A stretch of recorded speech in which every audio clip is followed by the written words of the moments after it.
이번에 살펴볼 낱말은 뱀티즘, 곧 밥티스마입니다.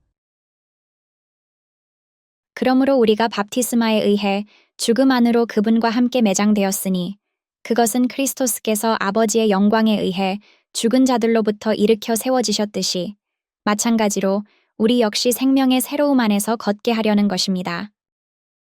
밥티스마를 모르면 비블로스 진리를 안다 말할 수 없습니다. 진리가 무엇인지 알려면 비블로스를 알아야 하고 비블로스를 알려면 반드시 밥티스마를 알아야 합니다. 밥티스마 성도들에게 맡겨진 것이 비블로스이기 때문입니다. 밥티스마를 알려면 밥티스마 요한네스가 누구인지부터 알아야 합니다. 그는 옛 유언 시대에 이스라엘의 마지막 성직자였으나 모든 것을 버리고 광야에서 메뚜기와 야생꿀을 주식으로 삼으면서 새 유언 시대를 예비하였습니다.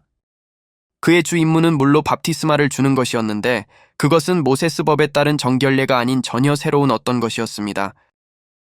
사람들은 그가 물로 죄를 씻는 세례를 주는 것으로 착각하였습니다.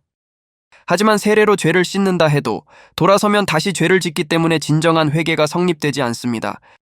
그는 이스라엘의 죄를 물로 씻으려는 것이 아니라 아예 죄 짓는 옛사람을 물로 수장시키는 밥티스마를 준 것이었습니다. 옛사람이 죽고 다시 태어나야만 회개에 합당한 열매를 맺을 수 있기 때문입니다. 사람들이 그를 세례자 요한네스로 오해하였을지라도 그는 밥티스마 요한네스로서 외로이 광야에서 외치는 목소리가 되었습니다. 밥티스마를 통해서 이스라엘을 수장시키고 왕가 시대의 새로운 길을 예비하였기에 그를 밥티스마 요한네스라 부릅니다. 밥티스마는 아담의 생명에 속한 옛사람을 수장시키고 크리스토스의 생명에 속한 새 사람으로 일으켜 세운다는 사실을 가시적으로 증거하는 행위입니다.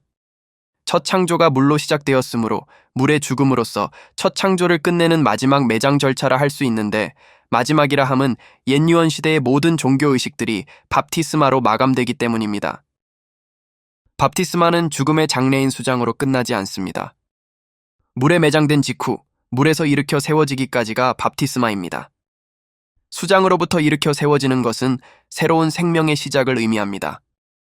첫 창조에 속한 옛사람은 물의 죽음으로 수장되었지만 즉시 새 창조에 속한 새 사람으로 일으켜 세워지는 것이 곧 밥티스마인 것입니다. 밥티스마 진리는 곧 십자가 진리입니다. 물에 잠겨 죽는 것과 나무에 달려 죽는 것은 동일한 죽음입니다.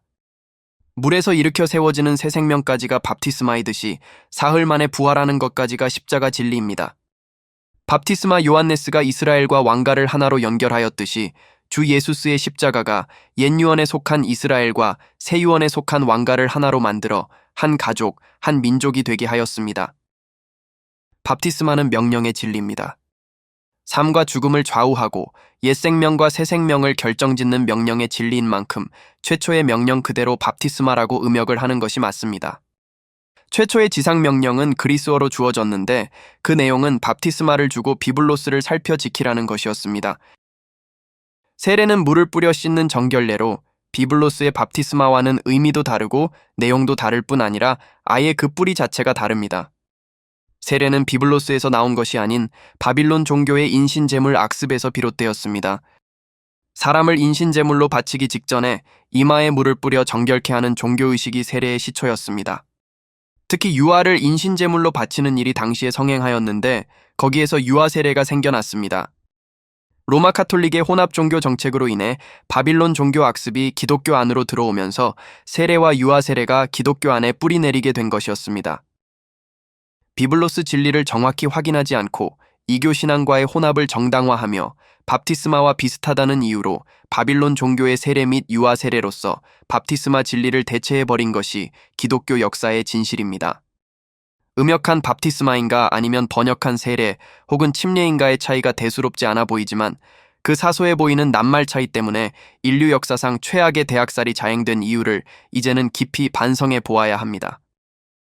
중세암흑 시대 동안에만 유아 세례를 거부했다고 이단 정죄를 받아 화형과 학살을 당한 순교자들의 수가 학자들에 따라 6천여만 명 혹은 9천여만 명이고 로마 카톨릭이 최대로 축소 발표한 수가 1,500여만 명입니다. 이 엄청난 역사적 사실은 밥티스마 명령이 얼마나 중차대한지를 역으로 입증해 줍니다. 전심으로 믿어야 밥티스마를 받을 자격이 주어지고 물 뿌리는 세례가 아니라 물속에 들어갔다가 물에서 나와 올라오는 밥티스마가 맞다는 사실은 비블로스에서 직접 확인해보면 누구나 명확히 알 수 있습니다. 당연히 유아 세례는 비블로스에서 설 자리가 없습니다. 유아는 믿음 고백이 불가능한 데다가 아무 조건 없이 구원받기 때문입니다. 놀랍게도 이토록 명확한 근거 구절을 직접 삭제한 장본인이 오리게네스라는 사실입니다. 그는 최초의 신학자로서 플라톤 추종자였고 플라톤은 바알 숭배자였습니다. 밥티스마를 세례와 유아 세례로 대체한 것이 다름 아닌 바빌론 종교에서 비롯되었다는 피할 수 없는 증거입니다. 침례를 주장하는 자들이 있는데 절반은 맞고 절반은 틀렸습니다. 물로 씻는 것이 아니라 물에 담근다는 개념은 맞지만 여전히 형식적 종교의식에 머물고 있는 것은 틀렸습니다. 밥티스마는 종교의식이 아니라 비블로스의 지상명령입니다. 명령 그대로 음역한 밥티스마가 맞고 침례로 번역하면 안 됩니다. 특히 종교의식을 뜻하는 레자를 붙인 것은 치명적입니다. 밥티스마 명령은 십자가 진리와 일치합니다. 옛사람이 죽고 새사람이 되었다는 확실한 증거가 있어야 밥티스마를 받을 자격이 있고 그렇게 해야 참다운 밥티스마 성도라 말할 수 있습니다. 오늘날 참다운 밥티스마 성도들은 어디에 있습니까? 그들이 밥티스마 성도라는 증거는 무엇입니까?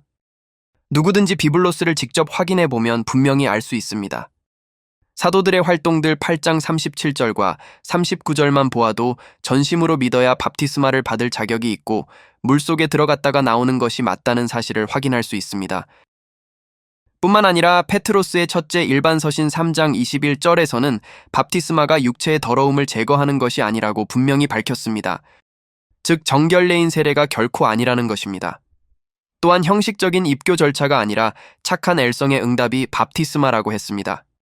즉 구원받고 새로 태어난 사람에게는 정확한 비블로스와 비블로스 그대로의 성취를 전적으로 신뢰하고 영원히 신뢰하는 착한 엘성이 생기게 마련인데 그 착한 엘성의 응답이 있어야만 밥티스마를 받을 자격이 있다는 사실입니다. 세례를 받은 사람들은 무효이므로 다시 밥티스마를 받아야 합니다. 침례를 받은 사람도 세례보다는 나을지언정 무효이기는 마찬가지입니다.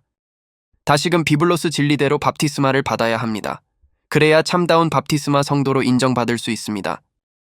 오늘날 바른 성경을 외치고 킹 제임스 성경을 주장하는 자들은 많지만 착한 엘성의 증거와 십자가에 달린 증거가 없다면 참다운 밥티스마 성도가 아니라고 분별할 수 있습니다. 심지어 제임스 왕격본을 한국어로 번역하였다 해도 번역자가 밥티스마 성도가 아닌 경우에는 그들의 번역을 바른 비블로스로 신뢰할 수 없습니다.